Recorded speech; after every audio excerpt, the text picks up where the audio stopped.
किसान साथियों राम राम। आशा और उम्मीद करता हूं कि आप सब ठीक ठाक होंगे।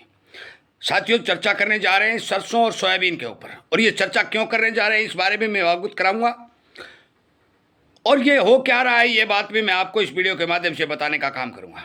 साथियों, सबसे पहले तो मैं आपको बता देना चाहता हूं कि हम भारी मात्रा में किसान एकजुट होकर के हमारे इस यूट्यूब के ऊपर जागरूकता रूपी अभियान के तौर पर जो चैनल चला रहे हैं, ये किसान को जागरूक और सावधान करने के लिए चला रहे हैं। आज का वीडियो बहुत जरूरी वीडियो है, थोड़ा लंबा हो सकता है। कृपया करके ये पूरा सुने और विचार करें कि जो आज बाजार के अंदर खेल खेला जा रहा है वो कौन खेल रहा है, गलती किसकी है। सरसों के भाव स्टेबल था और आगे सोयाबीन के भाव को 1000 रुपये गिराने का जो मेन कारण सामने निकल के आया है वो मैं बताने जा रहा हूँ। और इसीलिए कहता हूँ, हमारे द्वारा दी गई एक एक रिपोर्ट पर विचार करिए, किसान के लिए बोलना शुरू कर दीजिए, क्योंकि आज आपकी रोटी के ऊपर संकट आ चुका है। आप जिस थाली में धर के रोटी खाने का प्रयास कर रहे हैं वो रोटी छीनी जा रही है। आप मौन रहिए, चुप रहिए, वो रोटी छीन के ले जाएंगे, वो रोटी आपकी थाली में नहीं छोड़ेंगे।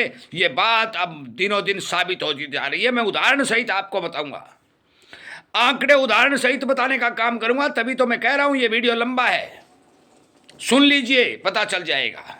सबसे पहले मैं आपसे विनय विचार और प्रार्थना भी कर देता हूं, यदि आप हमारी बातों से सहमत हैं, किसान के हित में बढ़ना चाहते हैं, अपनी रोटी को बचाना चाहते हैं, तो हम बहुत भारी मात्रा में किसान जो जुड़ करके एक जागरूकता रूपी अभियान के रूप में चैनल चला रहे हैं, सब्सक्राइब करिए, संख्या को बढ़ाइए और हमारी आवाज़ को दूर दूर के चाहे विदेशों तक भी पहुंचाना पड़े पहुंचाइए, ताकि उन लोगों को पता चले कि भारत का किसान जाग चुका है। साथियों, बात सरसों की करता हूं। मैंने सरसों के ऊपर 10 वीडियो बना के आपको दिए और मैंने कहा कि 2026 के अंदर सरसों में मजबूती दिखाई देगी। आप विचार करिए और अब मजबूरी बस थोड़ा थोड़ा बाजार में माल काटिए, परंतु किसान इस बात से बाज नहीं आ रहा है। जयपुर के किसानों ने एक मीटिंग करके किसानों को कहा कि 6500 रुपये से कम दाम में सरसों नहीं बेचनी है, परंतु किसान रुक नहीं रहा है। आज भी 85,000 बैग के लगभग सरसों की डेयरियां बाजार के अंदर नई सरसों के दिखाई देने लगी हैं। सरसों का बाजार 50 और 60 रुपये रोजाना प्रतिदिन घट रहा है। अराइवलें जो बढ़ेगी ये घटता रहेगा। किसान का माल नमी के नाम पर लूटा जाता रहेगा। मैं एक बात स्पष्ट कर देता हूँ, जितना नमी के रूप में वजन घटता है, भाव उससे दुगुना घटाया जाता है। ये नोट कर लें। कोई भी किसान यदि बेचना चाहेगा, बेशक बेचते में रोकने वाला नहीं हूँ, आपका माल है, ना मैं बेचने से रोकता हूं, ना मैं खरीदने की बात कहता हूं, पर तुम्हें आपको यह बता देना चाहता हूं कि जितना नमी के नाम पर आपको भाव कम दिया जाता है, उतना वजन कभी नहीं घटता। इसलिए विचार कर लें कि आपको सारा माल एक साथ देना है या नहीं देना है। यदि आज आप अपना इतना भारी मात्रा में माल इन लुटेरे लोगों के गोदामों में लगा दोगे, तो फिर जल्दी भाव बढ़ने का संभावना है वो बहुत दूर चला जाएगा, क्योंकि पहले ये माल अपना मुनाफा वसूली करेंगे, उसके बाद में आपका नंबर आएगा। बाजार को दबाने की ये भारतीय किसान की सबसे बड़ी गलती है कि जो ही उसके हाथ में माल होता है वो इन लुटेरों को दे देता है, और ये लुटेरे उस माल का इस्तेमाल करके उसी किसान की नाड़ के ऊपर छुरी चलाते हैं। ये बात समझ क्यों नहीं आ रही है आपको? मजबूरी बस थोड़ा थोड़ा माल काट के अपना काम चलाइए और इन लुटेरों के हाथों में माल मत पकड़ाइए। सरसों के फंडामेंटल 2026 में मजबूती के साथ चलने की संभावना दिखाई दे रही है। अगली बात सोयाबीन पर करता हूं। सोयाबीन के अंदर 6250 रुपये के भाव बने। आज 5400 और 5500 रुपये के भाव बोले जा रहे हैं। क्यों? क्या हो गया? कहां से सोयाबीन आ गई? साथियों, 70 लाख टन की फसल और 140 लाख टन की डिमांड के आगे भाव ठीक नहीं है। भाव ठीक नहीं है। फंडामेंटल मजबूत है, देश की डिमांड अच्छी है, परंतु हमारे भारत में हो क्या रहा है? कभी कहा जाता है इराक में युद्ध हो गया, भाव घटेंगे। कभी कहता है ट्रेड डील आ गई, भाव घटेंगे। कभी कहते हैं ट्रंप बोल गया, भाव घटेंगे। साथियों, इस तरह के झूठे अड़ंगे फैला करके किसान को डराया जाता है और किसान का माल मंदे में लूट लिया जाता है। सरकारें मौन बैठी हैं। बड़ी बड़ी कंपनियों के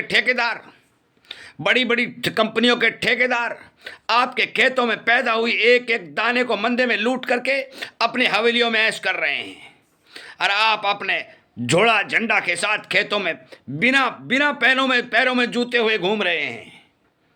यह कौन से देश का कानून है? किसने बनाया है? आजादी के आज 100 साल के लगभग भी होने को चले जा चुके हैं। सन 47 में आजादी मिली थी। उसके बाद भी किसान को आज त्राईमाम भाव के लिए घूमना पड़ रहा है। आज से 20 साल पहले, मैं आपकी जानकारी के लिए बता दूं, आज से 20 साल पहले जो भाव बने थे वो भाव आज किसान को नहीं मिल रहे हैं। नरमा 9,200 रुपये 1990 रुपये में बिका था। आज 2026 आ चुकी है, नरमा 7,000 रुपये बिक रहा है। क्यों बिक रहा है? कौन बिकवा रहा है? जनसंख्या बढ़ी है या घटी है? डिमांड बढ़ी है या घटी है? फिर बिकवा कौन रहा है? परंतु हमारी सबसे बड़ी कमजोरी कि हमने इन लुटेरों के हाथ में माल दे दिया। सर छोटू राम ने कहा था कि जिस दिन किसान बोलना सीख जाएगा, अपने दुश्मन को पहचान जाएगा, किसान को नुकसान नहीं पहुंचा सकेगा। आज अमेरिका के अंदर 100 हेक्टेयर से लेकर के 500 हेक्टेयर जमीन तक के किसान हैं। मशीनों से खेती होती हैं। एक साल में चार फसल वो एक साल में प्राप्त करते हैं। और भारतीय किसान एक 4 एकड़ का किसान है, बिना पानी की खेती करता है, बहुत कम उत्पादन से पेट पालता है। तुलना अमेरिका से करने वाले लोग, अमेरिका की बातों को भारत में उतारने वाले लोग, ये बात आपको समझनी पड़ेगी। ये बात आपको समझनी पड़ेगी। मेरे पास काफ़ी किसानों के फोन आ रहे हैं, सोयाबीन घटता जा रहा है। सोयाबीन घटता नहीं जा रहा है, सोयाबीन को घटाया जा रहा है। घटा कौन रहा है? घटा कौन है? बड़े बड़े मगरमच्छ घटा रहे हैं, जो सरकार के हाथ के नीचे काम कर रहे हैं। डील अभी तक आई नहीं, डील पर साइन अभी तक हुए नहीं, अमेरिका से कोई जहाज भर के आया नहीं, तो फिर बाजार कैसे घट गया? फिर बाजार कैसे घट गया? नई सरसों अभी मंडियों में आई है। कोई एक दाना पिड़ाई के लिए मिलों के पास नहीं चला गया है। पुरानी सरसों पिड़ाई चल रही है। धीरे धीरे पुरानी सरसों का सारा स्टॉक खत्म होकर नील हो चुका है। तेल की डिमांड बराबर है, तो फिर भाव कैसे घट गया? हम किसान इस बात को समझ चुका है कि जितनी ज्यादा नमी होगी पिड़ाई नहीं होगी। जब तक 8-10 मोचर नहीं होगा पिड़ाई नहीं होगी। वो सारी की सारी सरसों स्टॉक में जा रही है। बाजार के अंदर मिलावटी तेल आपको खिला करके आपके शरीर को खत्म किया जा रहा है। किसान के ऊपर मार पड़ रही है, गला काटा जा रहा है। आपकी जानकारी के लिए बता दूं साथियों, फसल बोइए चना बोइए, ये आपका काम है, आपका खेत है। परंतु आप यदि नहीं बोलोगे, नरमा के अंदर यदि आपने इसी तरह से चुप्पी साधी, सोयाबीन में चुप्पी साधी, सरसों में चुप्पी साधी, चने में चुप्पी साधी, मटर में चुप्पी साधी, और ये आपकी मक्का में चुप्पी साधी, ग्वार में चुप्पी साधी, किसी भी जिन्स का 1 रुपया आपको नहीं मिलेगा। 1 रुपया नहीं मिलेगा, क्योंकि इन लुटेरों को इस बात का पता चल चुका है कि किसान को डराओ और माल निकलवाओ। आप अपने इतने ज्यादा भयभीत होकर अपना माल बाजार में धुआ दो मंदी में काट रहे हैं, और आपके खून पसीने की कमाई को सींचते उस टाइम तो आपने नहीं सोचा था कि हम इस भाव में माल देंगे। मैं मानता हूं किसान को मजबूरी है, पर किसान को इतनी भी मजबूरी नहीं है कि वो एक साथ माल निकाल दे, बोलने की हिम्मत भी खत्म कर दे। मैं बार बार ये कह रहा हूं, ये फोन आपका है, सोशल मीडिया आपका है, संविधान ने आपको बोलने का अधिकार दिया है। फिर सोशल मीडिया पर बोलने में क्या लगता है? किस चीज का डर है किसान को? किसके दबाव में किसान नहीं बोल रहा है? हम अपनी खून पसीने की कमाई खाते हैं, खेतों में रात दिन मेहनत करके पेट भरते हैं, और हमारे देश के संविधान ने हमें बोलने का हक दिया है। सच्चाई बोलना हमारा धर्म है। फिर इस धर्म का पालन किसान क्यों नहीं कर रहा है? इतने ज्यादा बाजार में डर और भय फैला करके जो माल लुटा रहा है, क्या किसान का उससे पेट भर रहा है? 1960 से लेकर 2026 आ चुकी है। कानून वही का वही, कानून वही का वही।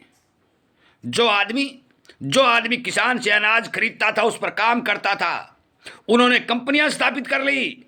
किसान वही का वही भी नहीं रहा, उससे भी नीचे आ गया। हालात ऐसी बना दी। आज सरसों के बाजार में ढेर लगे हुए हैं। गीली सरसों किसान बेच रहा है, मजबूरी बस बेच रहा है। इनके तो गोदाम भर रहा है, ये सबसे बड़ी गलती किसान की। दूसरी, जो बाजार के अंदर बह फैला करके, अफवाह फैला करके ये किसान तक पहुंचाते हैं, वीडियो के माध्यम से पहुंचाते हैं, अखबार के माध्यम से पहुंचाते हैं, टेलीविजन के माध्यम से पहुंचाते हैं, उनसे भ्रमित होकर के मंदे में माल लुटाना सबसे बड़ी गलती किसान की।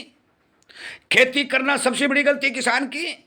देश की रक्षा करना सबसे बड़ी गलती किसान की। देश की जनता का पेट भरने वाले किसान जितने भी खेती करते हैं, उनकी हजारों गलतियां ये लोग गिनाते हैं। इनकी खुद की कोई गलती नहीं गिनाता। ये कहते हैं हमारी गलती ही नहीं है। साथियों, विचार करें। मैं 2.5 वर्ष से लगातार ये जागरूकता रूपी मिशन के तौर पर चैनल चला रहा हूं। एक एक बात बाजार के आपको पहुंचा रहा हूं। खेतों के अंदर नकली दवाइयों का छिड़काव लगा। कल ही मेरे पास एक किसान का फोन आया, उसको बायो पोटाश दे दी, एक्सपायर हो रही पोटाश दे दी। वो भी एक सेठ था, उसने अपना मुनाफा वसूल कर लिया। मरो किसान दर्द में पड़ो, जो भी उसे कोई मतलब नहीं। नकली खाद, नकली दवाई, नकली बीज, नकली भाव। नहीं बोलोगे तो क्या करोगे? नहीं बोलो, कितने दिन काम चलाओगे? कितने दिन माल लौटाओगे?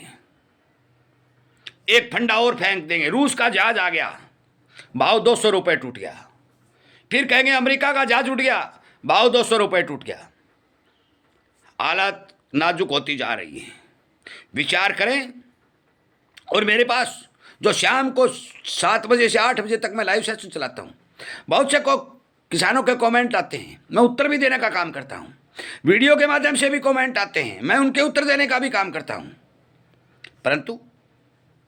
परंतु आज किसान की जो दशा मौके के ऊपर दिखाई दे रही है, छोटे दुकानदार और छोटे देश के उद्योग की व्यापारी की दशा दिखाई दे रही है, वो दयनीय दशा बनती जा रही है। माने ना माने आपकी मर्जी। बाजारों में जाइए, आमदनियां घट चुकी हैं। किसान के जाइए, आमदनियां घट चुकी हैं। सारी की सारी गलतियां किसान के ऊपर थोपी जा रही है और डरा धमका करके मंदे में माल लूट करके उसी माल से हवाई जहाजों में भ्रमण किया जा रहा है। ये विचार कर लें, सोच लें। अब डील पर डील आ गई। इस डील के ऊपर भी मैंने एक महान वक्तव्य का वीडियो, उसका जो नोट था वो पढ़ के सुनाया है। बेरोजगारी बढ़ेगी, 75% किसानों को नुकसान होगा। आज जो भारत की स्थिति है, भारत के किसान की स्थिति है, ये स्थिति भारतीय किसान का रास्ता बंद करने की ओर जा रही है। आगे आने वाला समय आपको बता देगा। अब की बार भी बता दूंगा, नरमा की बिजाई बहुत कम किसान करेंगे, क्योंकि गुलाबी सुंडी का प्रकोप, सफेद मक्खी का प्रकोप और भाव का सबसे बड़ा प्रकोप सामने जो आया है। किसान को इतना नुकसान हुआ है कि इन 4-5 सालों में नरमा का किसान तो सांस लेने के लायक भी नहीं रहा। सोयाबीन के किसान को खत्म कर दिया, मक्का के किसान को खत्म कर दिया, ग्वार के किसान को खत्म कर दिया और इधर उधर के सारे अफवाह बमंडर बना करके माल लूट के अपना उल्लू सीध कर लिया। साथियों, विचार करें। मैंने 10-12 मिनट में आपको ठीक ठीक बात बताई है, सच्ची बात बताई है। आवाज उठाइए, बोलिए और मजबूरी बस माल दीजिए। एक साथ अपना माल मत काटिए और इन लुटेरों के गोदाम मत भरिए। यदि बचना है तो इनके गोदाम मत भरिए। यदि गोदाम भरोगे तो वह आपका हथियार होगा, आपके ऊपर वार किया जाएगा, क्योंकि अनाज आपका है और भाव भी उसी अनाज का इस्तेमाल करके आपके दबाए जाएंगे। मैं बार बार विनती कर रहा हूं, बार बार विनती और प्रार्थना कर रहा हूं। इसीलिए कहता हूं, शेयर करना, जागना। यदि मेरी बातों से समर्थन करते हैं, इन्हें ठीक समझते हैं, तो आप इन पर विचार करके हम सभी किसान साथियों का यूट्यूब का हमारा सबसे बड़ा परिवार जो बनता जा रहा है, उस पर साथ दीजिए। सोशल मीडिया पर अपनी खुद की भी आवाज़ उठाइए। मैं बार बार कह रहा हूं, आप अपना वीडियो बनाइए, मेरे पास भेजिए, मैं अपलोड करता हूं। आपका अपना चैनल है, आपको जागरूक और सावधान करने के लिए और आपकी आवाज़ को सोशल मीडिया पर बुलंद करने के लिए चलाया गया, क्योंकि सोशल मीडिया आज विश्व की सबसे बड़ी ताकत बनती जा रही है। इन्हीं बातों के साथ इस वीडियो को विराम देता हूं। उम्मीद करता हूं कि आपको सारी बातें समझ में आ गई होगी। कुछ किसान मेरी बातों का नेगेटिव अर्थ भी निकालेंगे, मुझे इस बात से कोई परवाह नहीं है, ना मुझे किसी से डर है। मैं किसान के लिए बोल रहा हूं, बोल रहा था, बोलता रहूंगा। जय हिंद।